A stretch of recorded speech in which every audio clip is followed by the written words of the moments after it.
Oh my God. They decide. पूरे China में अमन Oman रहता है फिर. The point is, Saudi Arabia में वो ये करते हैं. सऊदी अरेबिया में अगर वो किसी कंफर्म हो जाए कोई शख्स के इसने कत्ल किया है, तो टेक्स 3 days, जुमे की नमाज के बाद चौक पे लाके उसकी गर्दन उतार देते. अब पूरे मुल्क पे दहशत तारी हो जाती, कत्ल नहीं होते. जब भी आप देखिए इतना बड़ा मुल्क है, 100-150 कत्ल होते हैं साल में, और हमारे मुल्क में हर महीने हजारों सैकड़ों कत्ल होते हैं. क्यों? इसलिए कसास नहीं है, अल्लाह का दीन का इंसाफ नहीं है. ये सारा सिस्टम ठीक हो जाएगा.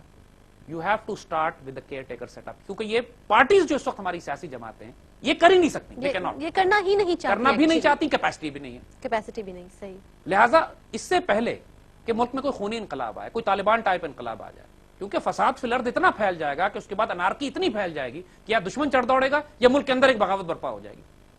तो system itself has to make corrections. इसको अपने आप को दुरुस्त करना है फौरन. और दुरुस्त करने का तरीका यह कि सिस्टम खुद कहे कि okay, with in the system हम अपने आप को दुरुस्त करते हैं. एक केयर टेकर सेटअप पहले ले. केयर टेकर्स मुल्क में आ चुके हैं ना पहले भी 100 दफा. इंपोर्टेड केयर टेकर्स भी आए. मोइन कुरैशी साहब का दौर था तो पता नहीं कहां से पूरी कैबिनेट और प्राइम मिनिस्टर बाहर से इंपोर्ट करके बुलाया गया, जिसने 6-7 महीने मुल्क को चलाया. पता ही नहीं बंदे कौन है, आए और चले गए वापस दोबारा उसी सिस्टम में. यानी अगर वो हो सकता है तो फिर ये तो अपने पेट्रियट्स को हम क्यों नहीं ला सकते? एग्जैक्टली. हमको 30-40 लोग चाहिए पूरा मुल्क चलाने के लिए. That is the most fundamental aspect. Wow. और जो इनिशियली दूसरी बात ये कि किसी किस्म का प्रोविंशियलिज्म और प्रोविंशियल ऑटोनॉमी की बात नहीं की जाएगी. एक बात हम बड़ी क्लियर करें आपको, प्रोविंशियल ऑटोनॉमी इस मुल्क को तोड़ने की रेसिपी है. अगर प्रोविंशियल ऑटोनॉमी की बात की तो ये मुल्क टूट जाएगा. कायद आज़म ने भी सख्ती से इस बात को रिजेक्ट किया था. ये लोग बात करते हैं कि 1940 की रेजोल्यूशन में कायद आज़म ने बात की थी कि प्रोविंसेस की ऑटोनॉमी होगी. ये असल बात नहीं बताते, झूठे लोग हैं ना. असल बात ये है कि ट्राई टू अंडरस्टैंड, कायद आज़म बात कर रहे थे ब्रिटिश इंडिया के प्रोस्पेक्टिव में. ब्रिटिश इंडिया में, और उस वक्त लॉ ये था, कानून ये था कि अगर किसी ने इंडिपेंडेंस की बात की तो उसको जेल भेज दिया जाएगा. तो लफ्ज इंडिपेंडेंस तो इस्तेमाल किया ही नहीं जा सकता. प्रोविंशियल ऑटोनॉमी का लफ्ज इस्तेमाल किया. आई सी. तो लफ्ज कायद आज़म ने यह कहा कि जो मुसलमान मेजॉरिटी सूबे हैं वहां हमें प्रोविंशियल ऑटोनॉमी दी जाए. मतलब ये जो ब्रिटिश इंडिया के अंदर जो बहुत बड़ी ब्रिटिश इंडिया की फेडरेशन है, इसमें मुसलमान मेजॉरिटी में प्रोविंशियल ऑटोनॉमी हो अंडर द ब्रिटिश अम्ब्रेला. आप इंडिपेंडेंस का लफ्ज नहीं इस्तेमाल कर सकते कानून. आप जेल चले जाते. और ये उसको उस पर्सपेक्टिव में लेकर आते हैं कि उन्होंने सूबों की. जब पाकिस्तान बन गया उस वक्त कायद आज़म ने साफ साफ कहा कि अब प्रोविंशियल ऑटोनॉमी की कोई, प्रोविंशियलिज्म की कोई बात नहीं होगी. अब फेडरेशन है, इंडिपेंडेंट नेशन. अब हम नेशन बन चुके हैं. बिल्कुल. अब हम फेडरेशन की बात करेंगे. अब हम, जिसने सूबाइयत की बात की उसने मुल्क को तोड़ा. और आप देखेंगे कि मुल्क को तोड़ने का सारा फसाद शेख मुजीबुर रहमान ने जो शुरू किया था सिलसिला ईस्ट पाकिस्तान अलग करने का, उसके 6 पॉइंट्स उठा के देखिए, वो सारे पॉइंट स्टार्ट होते हैं प्रोविंशियल ऑटोनॉमी से. कि हमें जनाब आप, हत्ता कि वो इस हद तक चला गया प्रोविंशियल ऑटोनॉमी को कि मुल्क की फौज भी अलग होगी मशरक़ी विंग की, और करेंसी भी अलग होगी. फिर नतीजा क्या निकला उसका के? उसके फिर मुल्क टूटना है. आज जितने भी सब नेशनलिस्ट एलिमेंट्स प्रोविंशियल ऑटोनॉमी की बात कर रहे हैं और कह रहे हैं 1940 की रेजोल्यूशन में प्रोविंशियल ऑटोनॉमी लिखा हुआ था, झूठ बोल के कौम को बेवकूफ बना रहे हैं. Manipulating the words and the environment. बाबा उस वक्त अंग्रेज की हुकूमत थी, अब अपनी हुकूमत है. उस वक्त हम मुल्क तोड़ना चाहते थे, अब मुल्क नहीं तोड़ना चाहते. यही से अंदाजा लगा ले उनकी सोच का, यानी उस वक्त हम इंटेंशंस का. मुल्क को तोड़ना चाहते थे. इसलिए हमने भी वही गेम खेला कि हमने कहा पहले ऑटोनॉमी, फिर ऑटोनॉमी के बाद इंडिपेंडेंस पे चलेगा. आज ये वही गेम हम पर खेलना चाहते हैं. आज ये मतलब जरूरत मुल्क, आज वो यही गेम हम पर खेलना चाहते हैं. सो आने वाले टाइम पे अगर इस पाकिस्तान की ये पाकिस्तान एक फेडरेशन है, इसमें एब्सोल्युटली कोई तकसीम हो ही नहीं सकती. इसने बड़े होना है, छोटा नहीं होना इंशाल्लाह. और एक स्ट्रॉन्ग केयर टेकर गवर्नमेंट जो करप्शन का और लॉ एंड ऑर्डर का मसला हल करे और फेडरेशन को मजबूत करे. जब इस मुल्क के पैसे बचना शुरू हो जाएंगे करप्शन की वजह से, हर मुल्क को, हर सूबे के हर हिस्से को वाफर पैसे मिलेंगे, तो फिर कोई बात ही नहीं करेगा, झगड़ा ही नहीं होगा. एग्जैक्टली. प्रॉब्लम तो इसीलिए है कि ये सिस्टम डिलीवर नहीं कर रहा. जो बलूचिस्तान के लोग कहते हैं हुकूक नहीं मिले, फ्रंटियर के लोग कहते हैं हुकूक नहीं मिले, सिंध के लोग कहते हैं, बात बिल्कुल ठीक है. तमाम, क्या पंजाब के रूरल एरियाज में गुर्बत नहीं है? लेकिन उसका सोल्यूशन कुछ और है. सोल्यूशन डिफरेंट है. सोल्यूशन ये नहीं है कि सूबाई प्रोविंशियल ऑटोनॉमी के नाम पे मुल्क तोड़ के अलग कर लो. सही. वो ये है कि मरकज की फेडरेशन इतनी मजबूत करो और इतने ईमानदार लोग लेके आओ कि एक एक रुपया गरीब मिस्कीन तक पहुंचे, बैतुल माल में खयानत ना हो और मुल्क में कोई फसाद बर्पा ना कर सके, ताकि जो पूरी दुनिया से मुसलमान अपने इन्वेस्टमेंट करके पाकिस्तान में इन्वेस्ट करते हैं, इवन पाकिस्तानी जो अरबों बिलियनर्स हो गए पाकिस्तानी दुनिया में डॉलर्स में, जो पाकिस्तान पे लाके इन्वेस्ट करें तो उनको इत्मीनान हो. जब दुबई में इन्वेस्ट कर सकते हैं तो पाकिस्तान में क्यों नहीं कर सकते? जब सबको अपना हक मिलेगा तो फिर झगड़ा. दुबई में क्यों इन्वेस्ट करते थे लोग पहले? इसलिए अमन ओमान था. बिल्कुल. Investment secure. अगर आप इन्वायरमेंट पाकिस्तान में दीजिए और कैसे दे, कोई मुश्किल बात नहीं है, क्यों नहीं दे सकते हम. द पॉइंट इज कि जब आप इस किस्म का मामला करते हैं, एक केयर टेकर सेटअप बनाते हैं, आप ये बेसिक आप इश्यूज ठीक करेंगे तो अब मुल्क इस काबिल हो जाएगा कि हम एक पॉलिटिकल प्रोसेस को आगे बढ़ा सकें. अब हमें कैसे आगे बढ़ाना है, इसके लिए हम खिलाफत राशिदा वाला या आजकल की ईरान का मॉडल डायरेक्ट प्रेसिडेंशियल इलेक्शंस, हमें अपने कॉन्स्टिट्यूशन में चेंजेस करनी पड़ेंगी. क्योंकि हमें आप फुल इलेक्शंस कराएं, फ्री डेमोक्रेसी हो, لیکن وہی سسٹم ہو کہ جو ملک کے فائنسٹ آف دا فائنسٹ 5-6 لوگ ہیں آپ ان کو کینڈیڈیٹ بنائیے اور پورے ملک سے کہیے جس کو چاہو صدر بنا لو.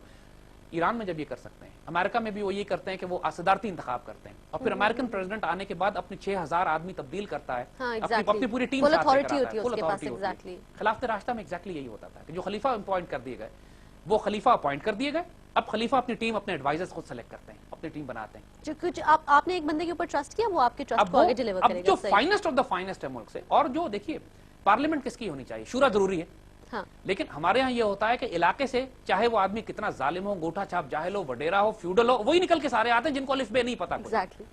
اب آپ پورے پاکستان سے finest of the finest doctors, professionals, engineers, استاد, عالم, وہ تمام لوگ جن کا وزن ہے معاشرے میں, وہ لوگ جنہوں نے زندگیاں کھپائی ہیں علم حاصل کرنے میں, جو صاحب رائے لوگ ہیں, جن کے پاس فہم ہے, سوچ ہے, فکر ہے, جو کہ جاہل نہیں ہے, جن کو کچھ نہیں پتا. لٹرلی یہاں پہ ایسے ایسے لوگ بھی بستے ہیں کہ جو جانور وہ پالتے ہیں ان جانوروں میں اور ان میں کوئی فرق نہیں ہوتا, نہ شریعت کا پتہ, نہ دین کا, نہ حلال کا, نہ حرام کا, نہ صفائی کا, نہ طہارت کا.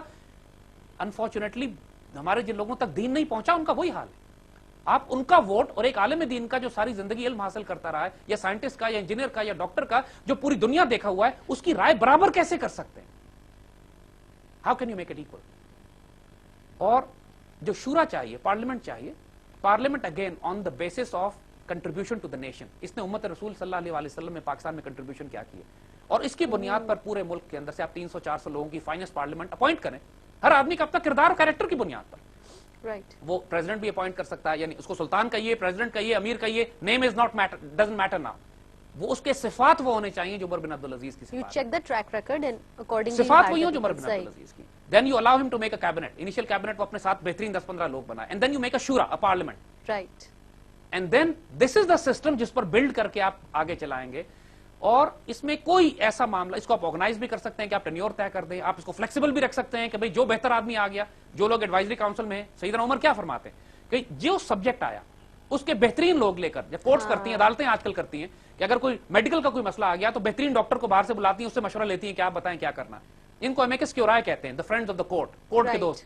اگر کوئی دینی مسئلہ ہے تو علماء کو بلایا جاتا ہے کہ آپ آئیں بتائیں کہ مسئلے کو حل کس طرح کرنا ہے. یہ لوگ پرماننٹ کورٹ کے ملازم نہیں ہوتے, کرائسس اور مشکل جب پڑتی ہے تو ان کو بلایا جاتا ہے. صحیح. اسی طرح ایسے ایڈوائزر جو ہیں وہ پریزیڈنٹ کے یا سلطان کے بھی ہو سکتے ہیں. پورا قوم ریکگنائز کیا جا رہا ہے. ایگزیکٹلی. یہ ڈکٹیٹرشپ نہیں ہے, ہر ایک سے مشورہ لے کے کام ہو رہا ہے, کام شورا سے ہو رہا ہے, ہمارے یہاں مشورے سے ہوتا ہے. ڈیموکریسی بھی ہے, ڈکٹیٹرشپ بھی ہے, فائنل اتھارٹی سلطان خود ہے, پریزیڈنٹ اور امیر, سلطان جو مرضی نام اس کو دیں, اس کے اپنے بیسٹ مکس. ایکچولی ایک خوبصورت مکس ہے یہ, جس کے اندر پروفیشنل سیاستدان نہیں ہیں, پیٹریوٹک ٹیکنوکریٹس ہیں. یس, ایک فرق آ گیا نا. یس, دی پیٹریوٹک ٹیکنوکریٹس. آپ پیٹریوٹک ٹیکنوکریٹس کو لے کر آئیے, آپ اسلامک ٹیکنوکریٹس کو لے کر آئیے, آپ ان لوگوں آئیڈیولوجیکل ٹیکنوکریٹس کو لے کر آئیے جو اپنے فیلڈ میں اسپیشلائز کرتے ہیں. ہر آدمی کا ٹریک ریکارڈ ہو کہ اس نے کس کی بنیاد پر وہ اس قابل ہے کہ مشورہ دے. Great. Not because of a feudal ہے اپنے علاقے کا, لہذا اس نے آنا ہی آنا ہے. Sorry, that criteria has to go. تو پولیٹیکل ماڈل کو ریپلیس کیا جا رہا ہے with the existing political model. Democracy اور ڈکٹیٹرشپ تبدیل کر دیں گے آپ یہاں. اب یہاں پہ اگر ڈیفنس کے معاملات ہیں تو finance of the army general جو ہیں وہ ایڈوائزر ہوں گے, یا اسپیشلسٹ ہوں گے ڈیفنس اینڈ سیکورٹی اسٹڈیز کے, جو ایڈوائزر ہوں گے سلطان کے. میڈیکل ایشوز ہیں یا اس میں میڈیکل ایتھکس کی بات ہے تو اسکالرز جو ایسے اسکالرز جو ڈاکٹرز بھی ہیں, برنگ دم آن, ان سے رائے لیں, ان سے مشورہ لیں کہ اب کیا کرنا ہے. اکانومی کا کوئی ایشو ہے تو ایسے ماڈرن اکانومسٹ جو دین اور اسلامک اکنامک ماڈل کو بھی پڑھے ہوئے ہیں ان کو لے کر آئیے. Bring them on, take the opinion from them. A flexible شورا, شورا of the finest patriotic Islamist technocrats. یہ ڈفرنٹ کانسیپٹ ہے of a parliament.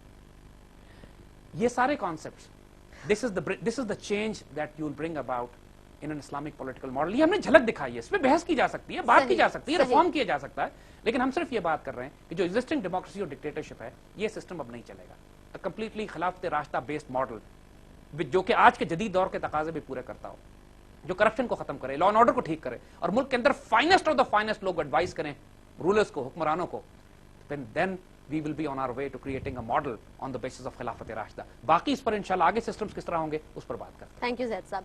Viewers, brass tax کی ایپیسوڈ اپنے اختتام کو پہنچی ہے. جیسا کہ میں نے پروگرام کے آغاز میں بھی یہ بات کی تھی کہ ہم رواں دواں ہیں خلافت راشدہ کے حوالے سے جو ہم نے سلسلہ شروع کیا تھا اس کے اختتام کی جانب. اور آج ہم نے جیسا کہ بات کی کہ کس طرح سے خلافت راشدہ کے جو ایٹریبیوٹس ہیں, جو ماڈلز ہیں, چاہے وہ پولیٹیکل ہو, جوڈیشل ہو یا اکنامک ہو, کس طرح سے اس کو امپلیمنٹ کیا جا سکتا ہے. اور جیسا کہ زید صاحب نے کہا کہ ہم نے آج صرف ایک جھلک اس کی آپ کو دکھانے کرنے کی کوشش کی ہے کہ کس طرح سے اسلامک ہمارا جو پاکستانی معاشرہ ہے اس کو ان خد و خال کی بنیاد کے اوپر کہیں کہیں ریفارم لایا جا سکتا ہے، کہیں کہیں سسٹم کو ریپلیس کیا جا سکتا ہے.